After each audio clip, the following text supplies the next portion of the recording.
Oi, Swifties! E oi para quem também não é um Swift, mas quer saber mais sobre a cantora Taylor Swift.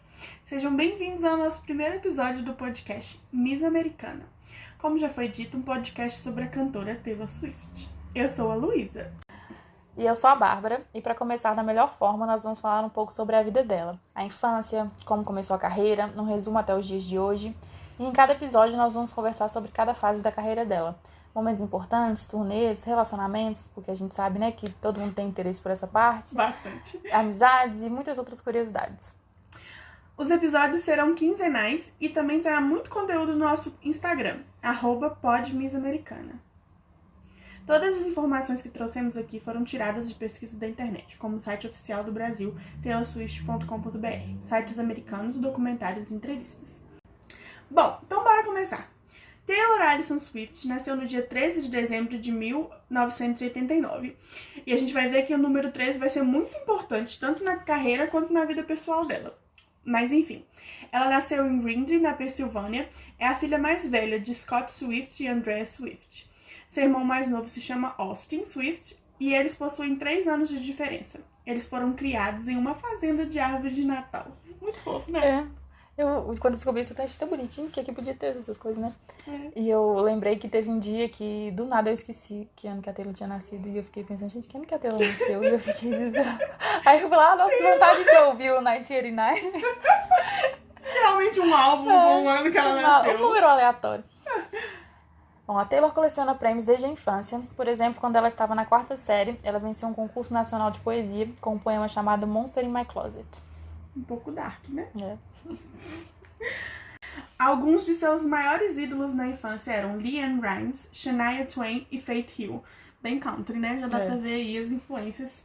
Mas uma pessoa que inspirou bastante a seguir a carreira foi a sua avó materna, Marjorie Finley, que era cantora de ópera. Eu não sabia que ela era cantora de ópera, não. Eu sabia que ela era famosa, mas não tava sabendo o que era, não. Cantora de ópera. Pelo menos a Taylor não escolheu ser cantora de ópera também, né? A gente não ia nem conhecer. Aos 10 anos, ela já se apresentava em shows de karaokê, festivais e em feiras na cidade que morava. Mas nessa mesma época, Taylor já relatou que sofria bullying de seus colegas da escola devido ao seu gosto pela música country e pelo desejo de se tornar cantora. Tem muito isso dessas coisas, pessoas que são artistas, né? O povo é injoso e aí eles sempre... Depois que você fica, né? A pessoa tá lá bilionária, famosa, e você nada. Você é um nada. Mas eles sempre fazem bullying com pessoas que são talentosas, é muita inveja. É. Bom, aí com apenas 11 anos ela já se mostrava bastante decidida em relação aos seus sonhos. Ela convenceu seus pais a fazerem uma viagem até Nashville, a capital da música country. Logo após assistirem um documentário que mostrava a cantora Faith Hill sendo descoberta na capital do Tennessee. Sua mãe levava às grandes gravadoras e a Taylor entregava um CD contendo algumas músicas demo gravadas e pedia para que ligassem para ela se estivessem interessados. Dá pra imaginar que ela não recebeu nenhuma resposta, mas isso nunca foi motivo para ela desistir. Imagina uma mini Taylor chegando nas gravadoras com um CDzinho na mão. Olha, escuta minha música. Ela percebeu que precisava se destacar e que não podia ser igual às inúmeras cantoras country que lutavam por um contrato também. Por isso, aos 12 anos, aprendeu a tocar os primeiros acordes no violão. Ela aprendeu com a ajuda de um rapaz que foi consertar seu computador. Que aleatório, Taylor! Primeiro, por que você tava conversando com um cara? Segundo, aprende violão com ele. Não. Sua primeira música escrita foi Lucky You, quando ela já tinha 13 anos. Atualmente ela toca violão, guitarra, banjo, ukulele e piano. Mas com certeza ela deve se arriscar em algo mais. Eu acho que ela provavelmente deve ter, tipo assim, todos os instrumentos possíveis na casa dela e que ela só fica brincando com eles. E normalmente a pessoa, quando ela sabe vários, ela tem mais uma afinidade com os outros, né? E mais facilidade também, né? Porque olha só, ela toca violão e piano. Só aí já tá uma base muito forte pra você poder aprender outros. Porque o banjo, o ukulele, a guitarra são variantes, né? Seus pais perceberam que ela não desistiria, então eles começaram a fazer várias visitas regulares a Nashville, até que quando ela tinha 14 anos de idade, a família se mudou para uma casa próxima a um lago em Hendersonville, um dos subúrbios da capital da música country, Nashville. Todos os dias depois da escola, Taylor ia ao centro da cidade e escrevia músicas com co-escritores locais da Sony, seu primeiro emprego no mundo da música. Eu fico encantada com isso porque, tipo assim, ela tinha condições, né? Porque, tipo assim, você mover a sua família inteira pro... Ai, mãe, vamos mudar ali de cidade porque eu tô afim, porque eu quero ser cantora. 14 Minha mãe ia rir da minha cara. Minha mãe fala, tá doida, menina. Vai estudar, menina. Mas, tipo, deu muito certo pra ela. E talvez eu quisesse agora que a minha mãe tivesse sentido... Não.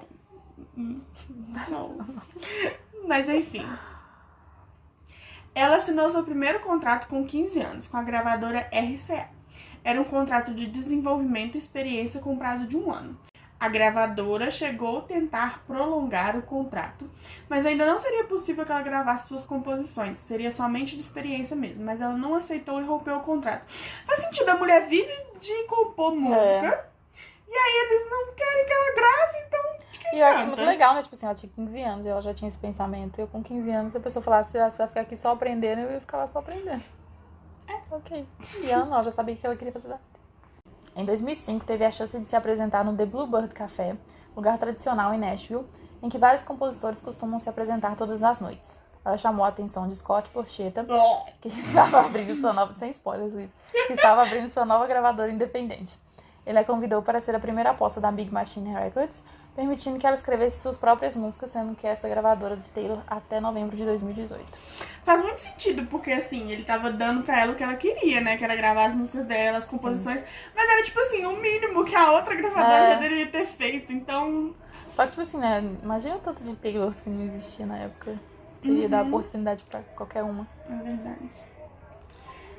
No mesmo ano em que assinou o contrato com a Big Machine Records, Taylor começou a gravar suas primeiras composições, que depois vieram a formar seu primeiro álbum, Taylor Swift. Seu single de estreia, Tim McGraw, foi tocado nas rádios no dia 19 de junho de 2006. Com o sucesso do single, Taylor gravou o seu primeiro videoclipe, que foi gravado em julho de 2006.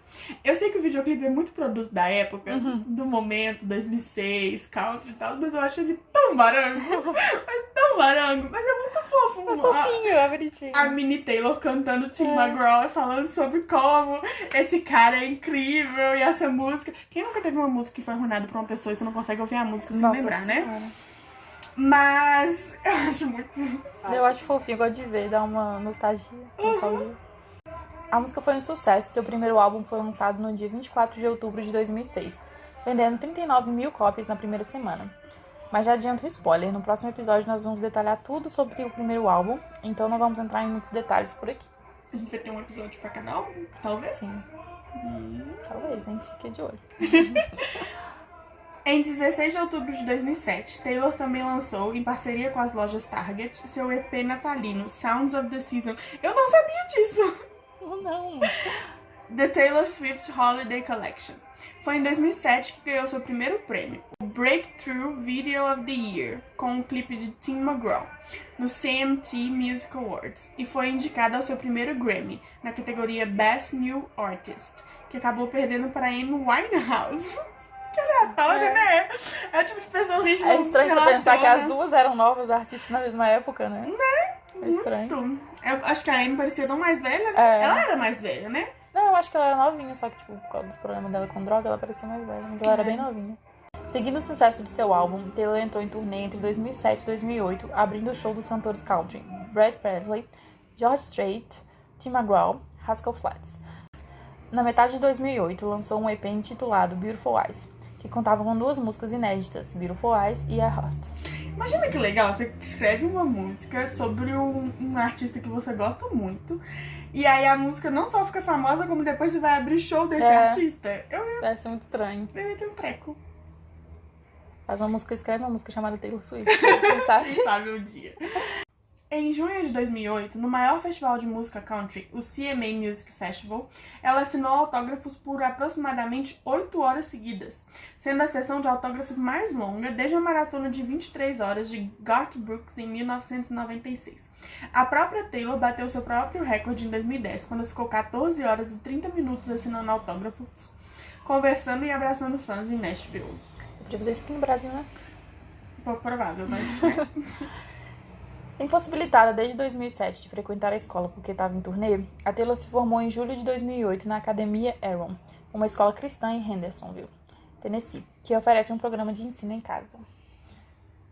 Em 12 de setembro, Taylor lançou oficialmente Love Story, primeiro single de seu segundo álbum, que conseguiu o primeiro lugar na parada de country da Billboard e terceiro lugar na Billboard Hot 100, se tornando também o single country com o maior número de downloads da história. Foi a primeira música que eu ouvi dela. Também.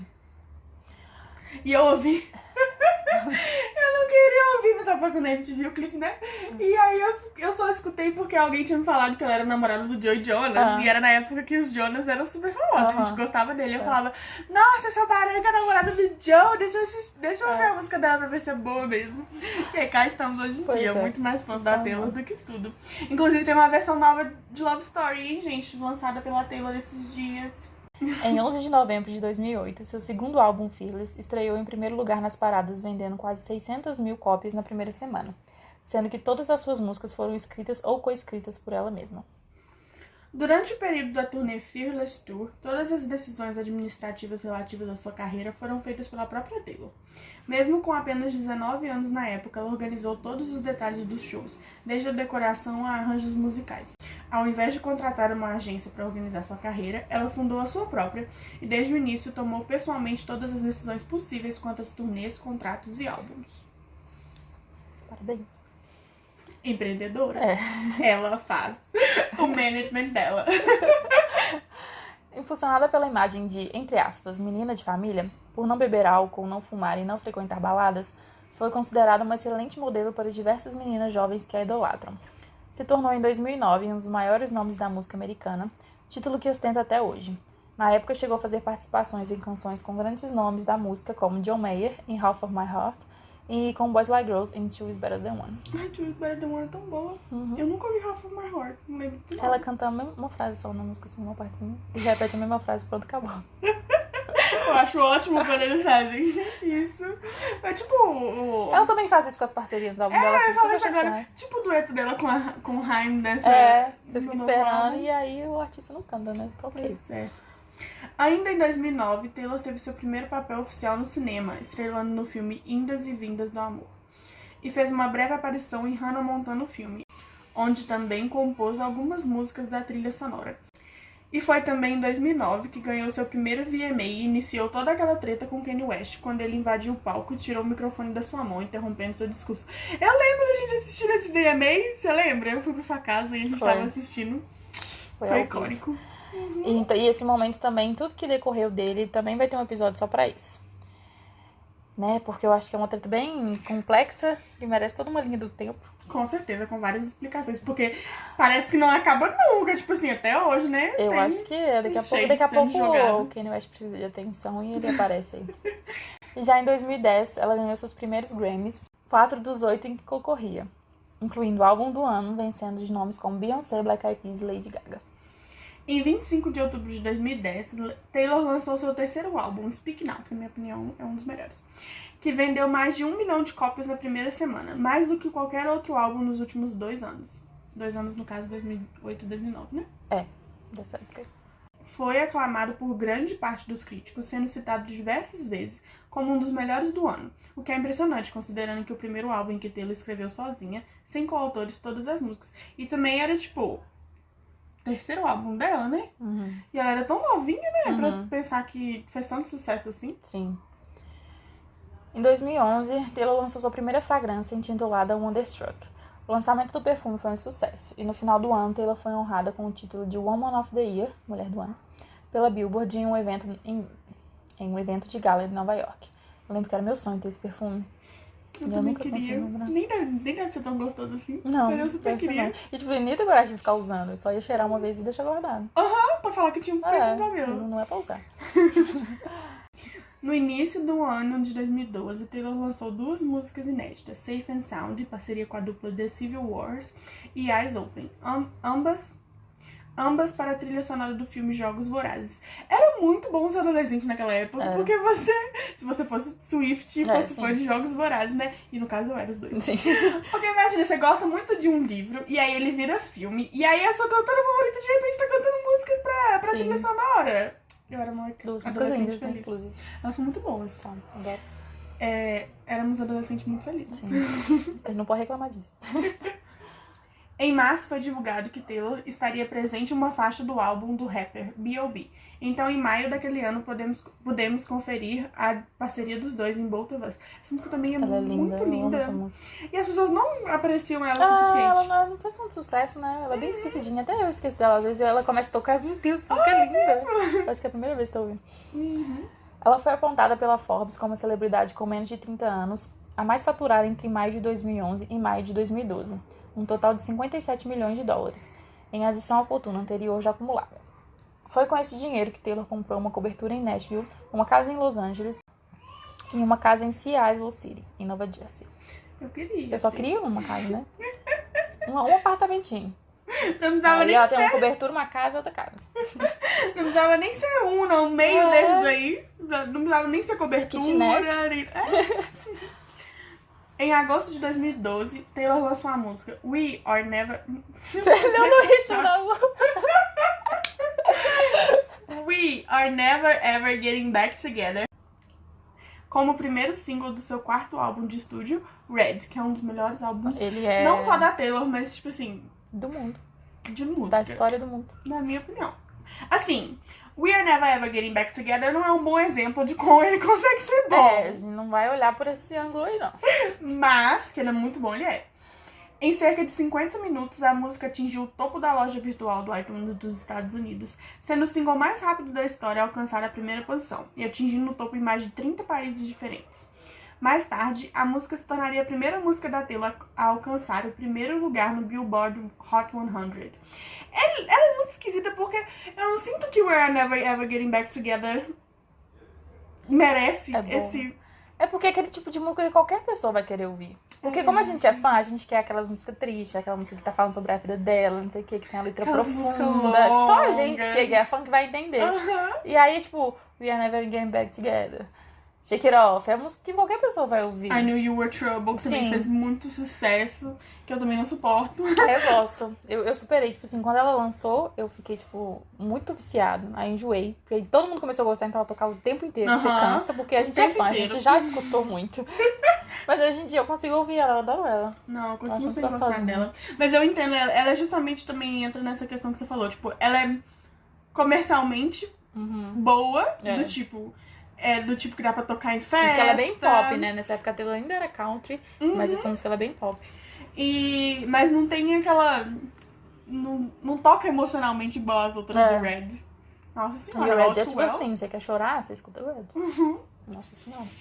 Na edição de 2012 do programa Stand Up to Cancer, famoso por arrecadar fundos para as pesquisas contra o câncer, Taylor cantou a música Ronan, que escreveu em memória de um menino de 4 anos que morreu de neuroblastoma, um tipo de câncer na glândula suprarrenal. A música foi lançada na loja virtual do iTunes e todas as vendas foram direcionadas para a caridade. Inclusive, em 2012, Taylor foi premiada com o The Big Help Award, prêmio do Kids' Choice Awards entregue a pessoas que ajudam a mudar o mundo através da caridade. Em 22 de outubro de 2012, Taylor lançou seu quarto álbum de estúdio, Red, que logo na primeira semana vendeu 1,28 milhões de cópias, se tornando a segunda maior estreia por uma mulher, apenas perdendo para o álbum Oops, I Did It Again, de Britney Spears. Desde então, Taylor mostrou sua habilidade de empreendedora. Seguindo a fragrância Wonderstruck, a cantora também lançou Wonderstruck Enchanted, outro sucesso de venda, e Taylor by Taylor Swift. Bem criativo o nome desse, né? Eu não sabia nem que ela tinha o segundo perfume, quanto mais um Também terceiro. é um vidrinho. O segundo é o vermelhinho, o primeiro é roxinho, o segundo é igual, só que vermelhinho. E tipo o as terceiro capas do é Speak Now, né? É, realmente, eu tinha pensado desse lado. E que, segundo a própria cantora, ele tem um toque mais elegante que suas duas fragrâncias anteriores. Taylor também lançou uma coleção exclusiva com a marca de tênis Keds. Nossa, Também era eu bem... era alucinada com esse tênis. Eu ficava pensando, usando, combinando os looks com o Eu tênis. precisava de um tênis dele. Nunca tive, mas Só eu que gostava hoje em dia é o muito. tipo de tênis que machuca muito meu pé, eu não poderia usar. Porque Ainda bem que eu não tive, o eu teria formato gastado. dele é meio esquisito, né? Eu lembro que tinha uma menina na minha sala que ela tinha um, eu ficava morrendo de inveja, Nossa. eu quero muito. E ela tinha um vermelho, que era o que mais aparecia, sabe? Ai, Nossa, eu eles tinha eram muito vontade de ter um lindinhos. Keds. Em outubro de 2014, ela lançou seu primeiro álbum inteiramente pop. Foi o maior sucesso mundial de Taylor Swift até então. Para a promoção do álbum, Taylor iniciou a The 1989 World Tour, entrando para a história como uma das turnês femininas mais lucrativas de todos os tempos. Eu lembro que quando ela lançou Shake It Off, eu fiquei ouvindo essa música em loop. Eu não demorei 12 horas pra gravar a música e consegui cantar ela toda. Nossa, eu era muito obcecada. Eu acho por isso que hoje em dia não consigo escutar ela tanto. Nem porque eu não gosto, assim, mas eu escuto ela demais. Porque teve uma pausa grande, né? Tipo, foram 2 anos entre o Red e o 1989, né? E quando a gente chegou no Red, a gente não tava seguindo. Eu não vi lançar o Speak Now. De repente eu o Speak Now eu já peguei ele pronto. Já. Gostava do Speak Now. Porque na época não tinha internet em casa, então quando lançava eu ainda tinha que esperar um tempo pra eu poder ter acesso à música. E aí o Red a gente já pôde acompanhar, né? O lançamento das músicas, o lançamento das coisas. Quando chegou no 1989, já tava sedenta por mais Taylor Swift. Não aguentava mais ouvir o Red, pelo amor de Deus. Porque já tinha ouvido o Red eternamente, já tinha ouvido o Speak Now eternamente, então precisava de mais música. Sim. E teve todo aquele rolê dela fazer um clipe com os fãs, né? E tudo mais. Acho que tocou bastante nesse sentido. Sim. E a coisa dela mudar pro pop também, né? Eu acho que eu tava bem ansiosa pra poder ver como é que ia ser, se ia ser bom, se ia ser ruim. Foi muito bom. A gente aí a gente já vê que ela pode cantar em qualquer coisa. No mesmo ano, participou do filme Doador de Memórias, como a personagem Rosemary. E pulando para 2016, Taylor acabou por mergulhar no maior conflito de sua carreira quando Kanye West, com quem ela tinha feito as pazes no palco do VMA de 2015, devido ao que ocorreu no palco da mesma premiação em 2009, que, como eu já falei, nós vamos fazer um episódio sobre isso. Em sua música, Kanye West afirma que sente como se ele e a Taylor ainda fossem transar, pois ele fez a vadia famosa. Eu acho essa frase tão sem sentido, porque, tipo assim, não é como se você fosse receber alguma coisa no VMA e você é, tipo, underground e ninguém te conhece. Se você tá sendo apresentado no VMA ou ganhando alguma coisa no VMA, é porque alguém conhece, né? Alguém já sabe quem você é. Senão você nem tava lá. Então ele fala, tipo assim, I made a bitch famous. E eu vi um post na época que ele lançou essa música, muito legal, tipo assim, mostrando desde o primeiro álbum dela, e o álbum que ele lançou no mesmo ano que ela, o tanto que ela vendeu, o tanto que ele era sempre mais que ele. E tipo assim, quem deixou quem famoso, querida? Vamos combinar? Dias depois, ao vencer o prêmio de álbum do ano no Grammy Awards, Taylor pediu aos jovens artistas que não deixassem que ninguém tomasse os créditos por sua fama ou méritos, fazendo uma clara referência à polêmica letra de Famous. O mesmo discurso foi usado em um comercial onde apareceram várias meninas recitando o discurso. Eu acho tão emocionante esse comercial. Eu não lembro dele.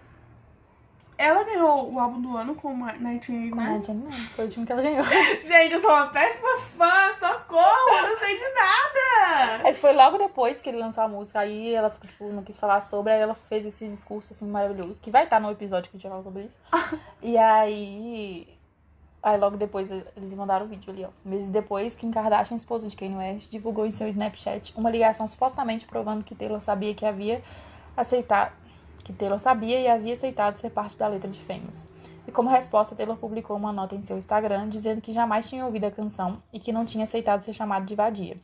E mesmo assim, Taylor foi alvo de inúmeros ataques e represálias por parte da imprensa e do público. E em resposta, Taylor desapareceu. Ninguém a viu aproximadamente por um ano. Ela só lançou I Don't Wanna Live Forever, do filme 50 Tons Mais Escuros, em parceria com Zayn Malik, e desde então ela sumiu. Sumiu mesmo, né, menina? Ninguém nem viu. E eu lembro que foi muito impactante, porque na época do 1989, você lembra que ela saía todo dia? Todo dia tinha foto dela desfilando lá de fora do apartamento dela? E aí, de repente, uai, cadê a Taylor? Cadê a Taylor desfilando na rua? Foi muito impactante porque o 1989 ainda tava fazendo muito sucesso, né? Não é como se ela estivesse escondendo porque ela não tava fazendo música boa, porque as coisas não estavam dando certo. Porque ainda tava fazendo sucesso, acho que ainda tava rolando o 1989 World Tour, não tava? Acho que já tinha terminado. Porque ela fala, né, que ela terminou a turnê antes do tempo, porque era muito boa e não queria enjoar dela. Hoje eu acho essa turnê um pouco baranguinha, vou confessar. Eu não acho uma das melhores, não. Ela fala muito boa, eu fico... Eu não gosto muito do figurino, não sei. A minha turnê favorita é Speak Now, eu acho que nenhuma chega aos pés. Mas eu acho que Red e 1989, ela não tava entendendo ainda o que ela tava querendo. Ela tinha muita aquela coisa de fazer um espetáculo, né? Ai, quero trocar muito de roupa, quero muito dançarina. Aquela coisa. Tipo, o que me incomoda muito no Red, por exemplo, de ter aquele negócio de circo. Não Tipo, gosto. meio nada a ver, né? Eu acho que o que é bom, por exemplo, no Speak Now é porque tinha uma história muito sólida, Sim. as músicas, sabe? Então, tipo assim, o álbum era coeso e a turnê era coesa. Sim. Fazia muito sentido, por exemplo, na parte que ela canta Speak Now, ela tá numa capela Sim. e aí tem todo um casamento. Faz muito sentido. Eu acho que a Red em 1989, por ela ter mudado pro pop, e com country é mais fácil de contar uma história, né? Sim. Com o pop é mais umas coisas de batida, de Tem repetição. que ter muita dança, muita coreografia. Exatamente. Eu acho que ela não tava ainda se adaptando pra isso, que a gente vai ver que muda completamente com o Reputation. Sim. Não, o Reputation é uma obra de arte ali que, né, nossa senhora, eu daria tudo pra ter ido nesse lugar. Mas dá pra ver que o Red e o 1989 Tour, ela tava nesse processo de transição, né? Do country pro pop. Sim. Em agosto de 2017, Swift apagou todo o conteúdo postado em suas redes sociais ao longo de seus 11 anos de carreira, o que significava o início da era Reputation, que seria consolidada por meio de um novo álbum com 15 faixas inéditas, a ser lançado em novembro do mesmo ano. Eu acho que essa foi a época que os Swifts começaram a surtar com as mensagens subliminares. Nossa senhora. Porque a mulher de repente apagou tudo. Apagou tudo.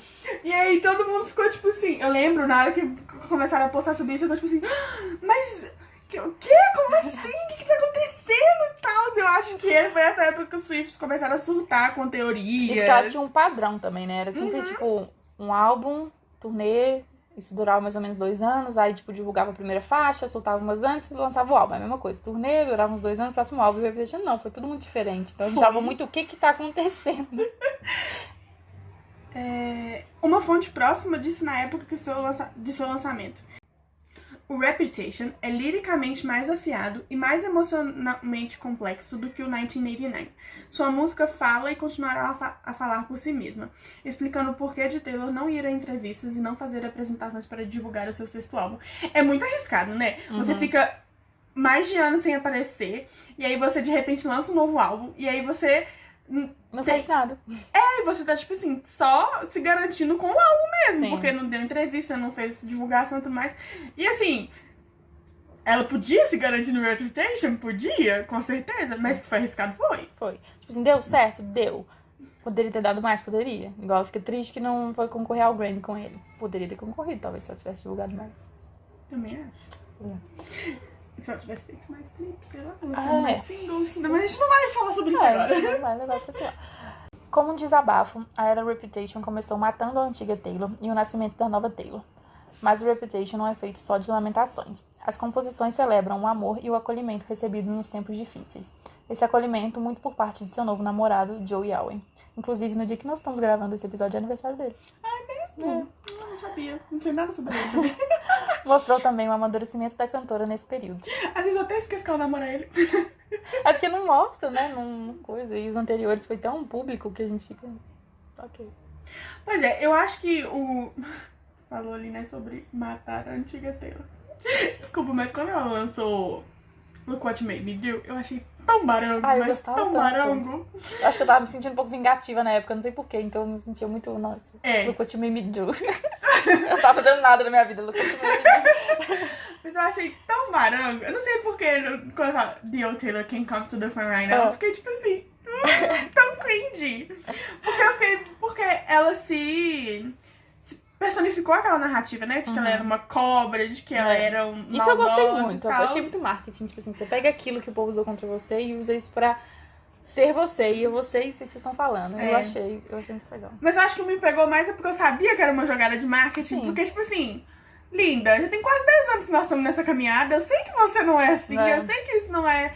Então, eu acho que por isso que eu não gostei muito do Reputation de primeira. Mas quando você vai ouvir as outras músicas, quando você ouve, né, Dress, quando você ouve Dancing With My Hands Tied, Dancing With Our Hands Tied, Getaway Car, que você vê, tipo assim, a construção lírica, né, de todo aquele processo e tudo mais. Aí eu comecei a apreciar mais o Reputation. Porque os singles que ela postou, que ela lançou, pra mim não funcionou. É, eu gosto muito, tipo assim, porque dá pra você ver como que ela amadureceu, como que tudo aquilo mudou na vida dela. Você vê realmente, é uma nova Taylor. Não é que ela não seja o que ela era antes, mas Você vê que amadureceu demais. Sim.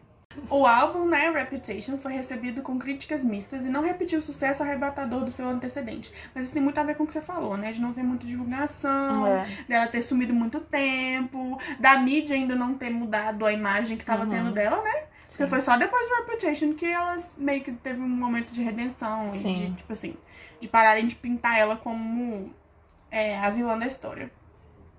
No entanto, a turnê foi um grande marco para a carreira da Taylor, com shows realizados apenas em estádios, sendo finalizado em um especial feito para a Netflix. Se essa é a sua era preferida da cantora ou quer saber mais sobre, vamos ter um episódio explicando cada uma com todos os detalhes.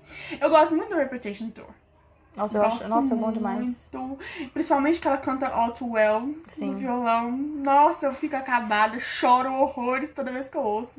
E eu acho que quando ela for fazer as regravações, que inclusive a gente vai falar sobre isso no episódio. A gente vai falar sobre tudo no episódio. Já vai sobre tudo no episódio. Eu espero muito que ela regrave com uma vibe do que aconteceu na tour. Porque eu gosto de All Too Well no piano, mas eu gosto muito mais no violão. Porque, tipo assim, eu gosto muito da áudio original, mas não sei. Toda vez que ela toca, ela é diferente, dá uma emoção diferente. Eu gosto muito dela da versão no Grammy. Descrito por Taylor Swift como uma carta romântica para o amor, Lover é o 7º álbum da carreira e seu primeiro álbum com a gravadora Republic Records. Lançado em 23 de agosto de 2019, Lover tem Taylor como produtora executiva. E foi outro álbum que surgiu do nada, né, velho? Ela pegou... E ele deu um susto, né? Porque a gente acostumou muito com o Reputation. Acostumou. E aí, tudo muito dark, tudo muito preto, cobras, não sei o quê, vingança. Eu odeio todo mundo, odeio a mídia. E de repente, eu amo todo mundo. E tudo colorido, borboletas. Todo mundo ficou meio que... Amor é amor, assim, a gente vai todo mundo vamos se amar. todo mundo.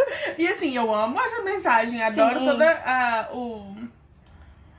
o rolê e tal. É porque ela não conta pra gente antes, ela não prepara a gente antes. Gente, agora nós vamos amar. Foi tipo, de repente, pá, uma borboleta colorida. Foi um giro de Tie-dye, 180 graus. Foi tipo... foi tipo assim, de vilão da Disney pra princesa, sabe? Muito... Calma, Taylor, espera a gente digerir as notícias. Mas eu amo o Lover. Eu gosto. Ele é um dos meus favoritos. Não é um dos meus favoritos, mas eu gosto dele. Eu gosto. Eu acho que porque tem muita coisa dos momentos que a gente escuta o Lover, né? Então tava toda apaixonadinha na hora que o Lover saiu. Eu ficava pensando, eu vou casar com o Paper Rings tocando. Agora que a gente não tá mais apaixonada e que a gente tem, né, o Folklore e o Evermore, não estamos nessa vibe mais. Mas que o Lover é muito bonitinho nesse sentido, ele é. Ele é, eu gosto. É porque ele também é bem mais animadinho, né? Tipo, mesmo o 1989 sendo pop e mais dançante, eu acho que o Lover é muito mais animado. É, né? Até as músicas que às vezes estão falando um assunto mais sério, tipo o You Calm Down, The Man, que é um assunto mais sério, elas são mais animadinhas, então ele dá um up. O álbum também tem colaborações com Brandon Urie, do Panic! At the Disco, e o Dixie Chicks. Eu gosto muito da música com o Dixie Chicks, mas não dá pra poder ficar ouvindo ela. Eu escuto ela só se eu já estiver chorando. Eu penso, eu preciso manter esse meu choro, então que música eu vou ouvir? Essa aqui. Tá vindo sofrer, deixa eu ouvir Soon You Get Better. Porque ela começa a tocar, eu já corro pra mudar, porque eu sei que eu vou chorar, então não é melhor não. Suas vendas chegaram a 3 milhões na semana de lançamento. O que é impressionante, porque, tipo assim, os primeiros álbuns dela fazia, tipo, 1 milhão de vendas. 3 milhões é um salto bem grande, né? Coisa. Eu lembro que eu vi na época que, tipo assim, uma notícia que a Taylor é um dos poucos artistas que vendem muito álbum, assim, porque todo mundo sabe que tem muito mais conteúdo no álbum. Não é, tipo, só músicas. Você vai ver o álbum pra você ver uma história toda. Então, muita gente compra. Às vezes, a pessoa nem é muito fã, mas ela compra porque ela sabe que ali dentro tem tudo. É verdade. Dentre todas as críticas, um ponto que foi muito mencionado foi a maturidade e honestidade presente nas composições. Eu acho que é porque ela tava toda nas nuvens com o Joe e tudo mais. Então, assim, ela tava toda... Ai, olha, meu amor, como ele é lindo! Perfeito. Vocês nunca veem a gente juntos, mas a gente vai casar. No American Music Awards de 2019, ela foi homenageada como artista da década e fez uma apresentação de mais de 10 minutos com algumas de suas músicas mais famosas, como Love Story, Blank Space, I Knew You Were Trouble. A turnê da era Lover foi adiada com a chegada da pandemia e passaria pelo Brasil em julho de 2020, 7 anos após a sua primeira visita aqui. Você quer comentar sobre isso, Luiz, ou não? A gente vai começar a chorar. Não me lembro disso. Ou sabe o que é pior? Porque quando saiu, né, a notícia do show, eu falei assim... chocada, né? Não tava preparada, não mandei vários áudios surtando pra várias pessoas. Mas aí teve vários chiliques, né? Com várias pessoas, mas eu lembro que eu pensei assim, do jeito que eu sou sortuda, essa é a primeira vez que essa mulher vai vir pro Brasil e vai dar alguma coisa errada. E eu nunca imaginei que a coisa errada seria uma puta de uma pandemia. O mundo vai acabar pra gente não ir no show. Que Eu ficava assim, tipo assim, nunca vai acontecer, ela nunca vai vir aqui fazer show. E eu ficava... E também não vou, tanto que na hora que ela anunciou, eu pensei, mano, eu nem vou ir, né? Nem vou me dar o trabalho também, vai ser caro o negócio, não vou, tenho que pagar passagem pra ir pro outro estado, porque só pode fazer show em São Paulo. Aí você falou, vamos ir, não sei o quê. Eu pensei, mano, será? Será que vai dar a pena? Falei, vamos, né? E o mais difícil, que é conseguir o ingresso, a gente conseguiu. A gente conseguiu. Agora, a gente não sabe nem se vai ter mais um show, né? E o ingresso foi num preço super razoável. Eu não achei que fosse tão caro. Eu tava preparada pra me colocar em dívida pra poder ir no show. Já tava com cartão de crédito lá esperando. Mas foi super razoável e tava tudo pronto. Ai. Mas os fãs tiveram uma surpresa quando, em julho de 2020, ela anunciou seu 8º álbum, Folklore, com composições feitas em quarentena e gravado na própria casa da cantora. Esse álbum possui os gêneros folk, indie, pop e rock alternativo. Eu lembro que quando Folklore saiu, foi um surto coletivo. Todo mundo tava tipo, quê? Como assim essa mulher lançou um álbum? A gente tá na Era Lover ainda. Como assim? Nós estamos em quarentena. Foi outra vez que ela quebrou essa rotina dela, né? Tipo assim, não tinha um ano que ela tinha lançado Lover. Não tinha. Eu lembro que no começo de 2020 ela tava lançando clipe ainda, né? Lançou The Man e tudo mais. Ou seja... A gente tava esperando o clipe de Cruel Summer e não saiu. Inclusive, até hoje. Pois até hoje. Então, se quiser fazer, a gente aceita. Mas a internet ficou empolvorosa, porque álbum inteiro, do nada. E eu lembro que eu pensei, nossa, mano, né, a gente tá em... Como chama? Lockdown, quarentena. E ela deve estar escrevendo umas músicas boas, né? Quando ela for lançar um próximo álbum, vai sair umas composições boas. Mas não imaginou que ia ser na própria pandemia que ela ia lançar. E não imaginou que fosse um álbum tão bom, porque o Folklore é muito bom. Eu não sei nem explicar. Não tem. Ouvir. Você tem que ouvir. A gente fica falando, tipo assim, mas o Speak Now é o meu favorito. Porque o Red é o favorito. Mas o Folklore e o Evermore não tem nem tão cogitados. Eles não estão na lista. Eles estão lá no alto. Aí depois vem os preferidos. Eles e depois a gente começa com os preferidos. E completamente diferente de tudo que foi lançado em sua carreira. É o primeiro álbum onde a maioria das canções não são autobiográficas, onde a Taylor criou personagens e deixou a imaginação dos fãs correr solta. Por que a mulher não fez isso antes? Pois é. E por favor, pode continuar. Com apenas um clipe de divulgação e um documentário no Disney Plus, que inclusive também saiu do nada. Foi do nada. Do nada. Eu gosto disso, porque normalmente ela anuncia, a gente tem que esperar tipo 2 meses. Eu gosto disso, tipo assim, hoje vai sair. Eu gosto disso. E eu adorei, porque o Long Pond Sessions é assim... é tão lindo. Perfeito. Onde ela detalha o processo de criação e canta junto com seus colaboradores todas as músicas. Assim, as conversas no Long Pond Sessions são um pouco assim... awkward. Um pouco esquisitas. Por quê? Eu acho muito... Porque o trem foi fabricado, aquelas conversas, sabe? Não é uma coisa muito natural. E aí eu fico assim... Sei lá, eu acho esquisito. Mas eu gosto muito. Eu gosto. Eu gosto do jeito que as músicas são cantadas também, porque dá pra ver a diferença do álbum normal, né? Isso é uma coisa mais... Elas são muito gostosinhas de ouvir, gente. Menos produzida e tudo mais, né? Eu gostei bastante. E ninguém esperava pelo lançamento do Folklore, já que normalmente seus álbuns eram lançados a cada 2 anos, como a gente já falou aqui. E logo após, ela fazia vários clipes e uma turnê. Então ela nos surpreendeu mais uma vez. Sendo que 5 meses depois ela lançou o Evermore, seu 9º disco. Aí a internet teve um outro surto completamente. Não, eu lembro que eu acordei de manhã com mensagem de várias pessoas assim, Luísa, a Taylor lançando um novo álbum. Eu tô tipo assim, não Eu lembro que tipo, uma semana antes, mais ou menos, ela tinha dado uma entrevista numa revista falando que tava gravando um clipe. E aí todo mundo ficou, vai ser clipe de Zay, clipe de Beth, alguma coisa assim.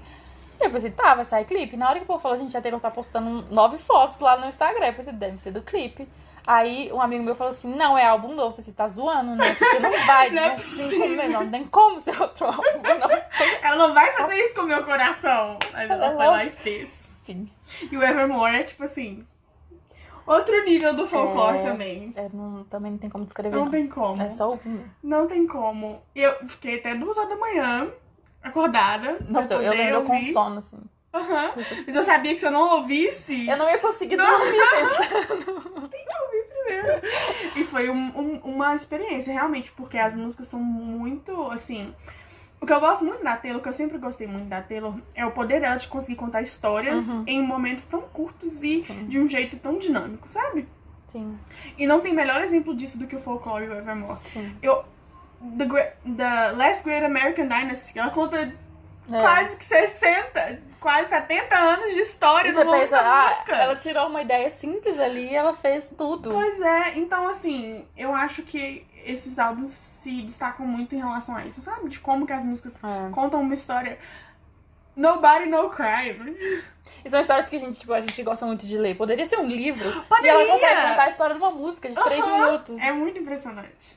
Ela descreve o Evermore como sendo irmã do folclore, e novamente o álbum é marcado por composições sobre personagens inventados, inspiração em livros e um pouco da sua própria vida. Eu acho isso muito legal, porque ela abriu um leque muito grande como contadora de história quando ela começou a fazer isso. Porque quando ela tava falando sobre só a vida dela, acabava que as histórias ficavam um pouco repetitivas entre um álbum e outro. A gente sempre sabia que ia ter uma história sobre como algum cara quebrou o coração dela, sobre algum cara que ela esperava que fosse ser the one, né? Sim. E assim, com o Evermore e o Folklore, ela abriu o leque de contação de histórias, e aí tem histórias muito distintas, né? Igual a história da Betty, James e da August.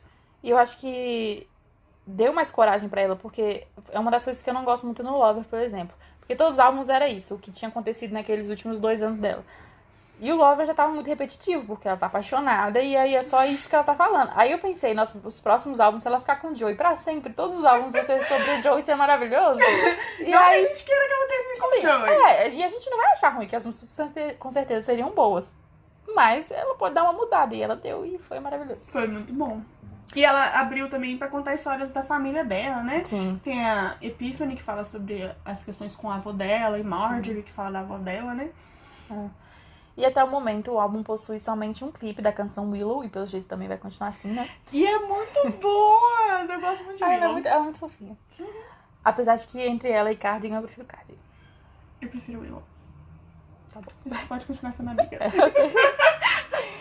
E possui rumores de uma apresentação no Grammy de 2021, que acontece no dia 14 de março. E até a gravação desse episódio, Taylor já anunciou a regravação do seu álbum Fearless, Taylor's Version. Pra quem não está por dentro da história, sua antiga gravadora foi vendida para o empresário Scooter Braun, e desde então Taylor está tentando recuperar os direitos de suas músicas. Esse tema também terá um episódio somente pra ele aqui.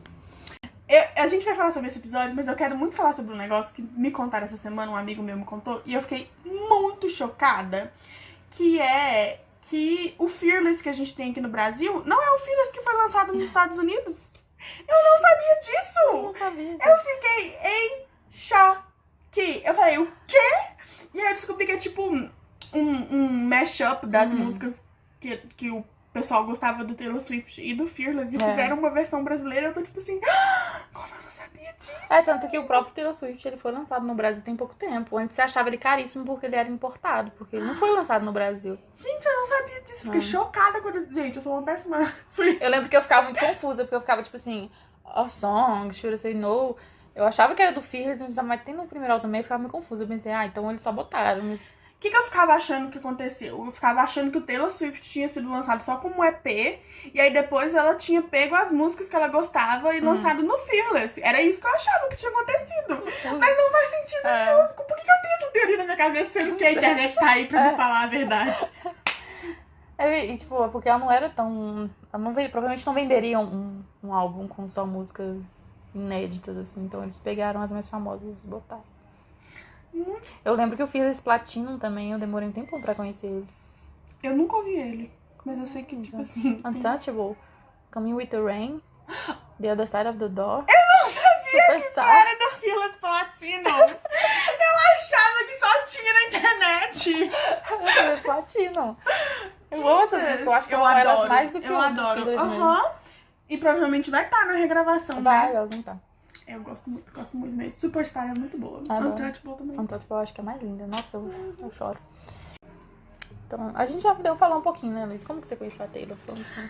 Falei, né? Que foi porque eu gostava muito de Jonas Brothers. E aí eu fui assistir o clipe da namorada do Jonas pra ver o que tem essa mulher. E aí agora tamo aí. Eu lembro que comigo foi a mesma coisa também. Eu lembro que tá passando o clipe de Love Story. E eu pensei, nossa, que menina bonita. Eu pensei, nossa, parece uma princesa mesmo. E aí eu perguntei pra minha irmã, eu falei, o que é essa menina? Minha irmã falou, não gosto dela não. Ela namorou com o Jay Jonas. E aquela época, né? Porque todo adolescente é assim, namorou com meu ídolo, eu tenho que odiar ela. Gente, pelo E amor porque de a gente Deus. quer que o ídolo namora com a gente, não com faz ela. muito sentido, né? Com certeza. Porque se ele não tiver com ela, é lógico que ele vai escolher eu. Aí eu pensei, tá, né? Nossa, odeio essa menina, né? Não quero nem ver. E a música ficava tocando muito. E eu pensava, nossa, essa música é boa, né? Eu ficava meio culpada, assim, tipo, minha irmã não pode saber que eu estou escutando essa música. Aí, minha filha, aí foi. Mas aí eu lembro que eu baixei as músicas, né? Igual eu falei, não tinha internet em casa. Aí eu baixei as músicas pro CD. E foi só umas aleatórias, assim, tipo, umas músicas Taylor Swift, outras do Phil, nem sei. Mas aí eu não escutava tanto. Mas aí na hora que, quando deu a treta lá no VMA com Kanye West, que aí eu pensei, nossa, mano, essa música dessa menina é legal. Tipo, eu lembro que a primeira música que eu ouvi dela foi Love Story, que eu assisti o clipe e tudo mais, mas eu lembro que eu comecei a gostar quando ela fez aquela apresentação no VMA de You Belong With Me. Nossa, eu ouvi tanto o Belong With Me desde isso aí. Ficava o dia inteiro Eu acho que eu ouvindo fiquei You anos Belong sem With conseguir Me. ouvir o Belong With Me, porque, não... Que eu acho que foi quando finalmente eu comecei a ser fã realmente da Taylor e procurar outras músicas pra ouvir. Porque a Belong With Me é muito boa. E pra uma adolescente que tá Nossa super Senhora. apaixonada e acha que o ídolo dela tem que ficar com ela e não com a Taylor, faz muito sentido. Então eu acho que é isso. E também, falando mais sobre a relação ao longo de todos esses anos, porque, né, isso foi 2009, então tem mais de 10 anos, né, que a gente gosta. Sim. E eu sinto que os álbuns da Taylor sempre foram muito úteis pra eu conseguir entender, sabe, o que tava rolando dentro de mim, Sim. os sentimentos, porque ela coloca em palavras muitas coisas que a gente às vezes não consegue fazer. E aí a gente ouvindo a música, a gente consegue processar aqueles sentimentos que a gente tá sentindo, os heartbreaks, né? Muitas vezes a gente não tá passando pela mesma coisa que ela, lógico que não. Mas parece que ela tá falando exatamente aquilo que a gente tá passando, é muito estranho. Eu falei, gente, a Taylor sabe o que tá acontecendo na minha vida? Eu Que senti contou muito pra quando ela. eu ouvi isso. Eu senti muito isso quando eu ouvi o Evermore. Eu falei, Sim. ela tá na minha vida nos últimos 6 meses. Ela viu tudo que aconteceu e agora ela tá lançando o Evermore. Sim. E eu acho que por isso que me ajudou a gostar muito dela, porque eu sempre tive muita dificuldade de me expressar. E ela sempre teve muita facilidade. E eu admiro muito isso, a pessoa conseguir pegar a vida dela e escrever música com isso.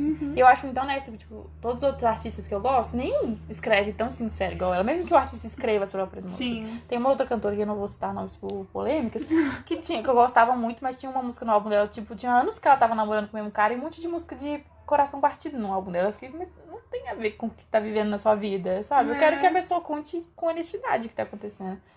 E eu acho que nesse momento de quarentena com os álbuns dela, ela refletiu muito um sentimento que tá fácil de todos nós estarmos sentindo. Porque, igual você falou, né? Às vezes não batia. Às vezes eu tô num relacionamento que tá ótimo e a Taylor tá cantando sobre, né, coração partido e tudo mais. E não me relaciono naquele momento. Mas no momento de pandemia, em que a gente tá vivendo esse mesmo momento, essas mesmas dificuldades, dá muito pra sentir essa conexão. Quando ela canta Evermore, ela fala, tipo, Grey November, a 10,000 July. Sim. Eu fico, tipo, me too, Taylor. Eu também tô me sentindo mal desde julho. Também quando ela fala, né, em Mirror Ball, sobre tentar superar esse momento difícil, entender qual é o lugar dela quando ela não tá, né, se encaixando direito mais nas rotinas. Então acho que o Folklore e o Evermore talvez tenham sido tão impactantes com essa questão também. Tá muito fácil entender e se relacionar com esse momento que a Taylor tá passando, porque a gente tá passando por esse momento também. É verdade. Lembrando que tudo que não foi trazido pra cá nesse episódio, com certeza aparecerá em outro. Não precisa se preocupar. A gente não vai falar muito de Taylor Swift, muito das coisas que aconteceram na carreira dela, muito sobre as nossas próprias experiências, né, Bárbara, com as músicas, porque tem várias músicas e vários CDs que marcaram, né, épocas da nossa adolescência, da nossa vida adulta e tudo mais. Então, pra vocês participarem desse momento com a gente, fiquem de olho lá no nosso Instagram. Na semana do episódio, sempre vamos postar fotos referentes a ele. Provavelmente vocês estão ouvindo esse podcast porque vocês já viram ele sendo divulgado no nosso Instagram. Mas pra quem não segue a gente no Instagram ainda e achou o podcast aleatoriamente no Spotify ou algum lugar assim, é só seguir lá no @podmissamericana, não é isso? Isso. Que a gente vai estar sempre postando notícias, postando músicas, postando fotos, postando as coisas que a gente gosta da Taylor pra gente poder interagir e participar, né, desse momento. Sim. E vocês podem ir lá também pra sugerir a gente algum tema, alguma coisa que a gente esqueceu de falar. E você fala, fala sobre isso. Aí a gente fala. A gente fala. Bom, então a gente espera que vocês tenham gostado e que continuem aqui com a gente no próximo episódio. Que vai lançar, não sabemos quando, mas vai ser lançado. Lançado. E espero que esse episódio tenha dado vontade de vocês escutarem Taylor Swift, porque pode ter certeza que eu fiquei com vontade agora. É, assim, né? Como se a gente escutasse pouco. Então é isso. Então é isso. Tchauzinho. Tchau, beijo.